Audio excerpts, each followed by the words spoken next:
Good afternoon to our amazing community.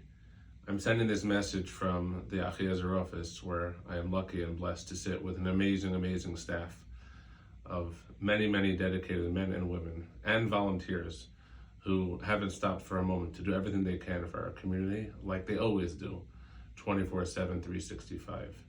Naturally, since October 7th, we've pivoted as much as we've been able to help those suffering in the aftermath of the horrible attacks that took place in Eretz Israel and the continuing war. Of course, we first focused on bringing back, as we wrote to the community then, many elderly, vulnerable, and sick people who needed to go back to America.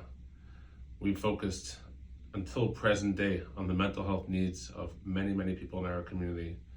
Staff members and volunteers of ours focused tremendous amounts of hours, hundreds of hours, in organizing chesed efforts to bring supplies to Eretz Israel.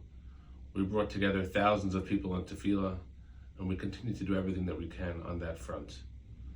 Naturally, although our day-to-day regular mission has not changed, we've pushed up our fundraiser until the end of November for those that have been asking, and at that time we'll ask you to help support our 24/7 mission of being there for the community.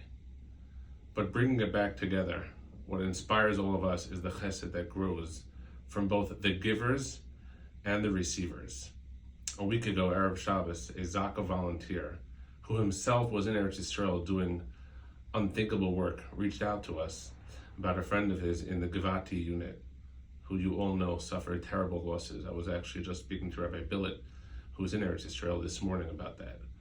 His wife of 2 years lives 40 minutes from here, in Long Island, not part of a community like we have here in the Far Rockaway 5 towns, and he wanted, before Shabbos started, a package of love, something to make her smile, that he was thinking of her literally from Gaza itself. And our staff put together a package, a volunteer brought it to her. She was shocked, emotional. It's hard to imagine what that sight must have been like. The story doesn't end.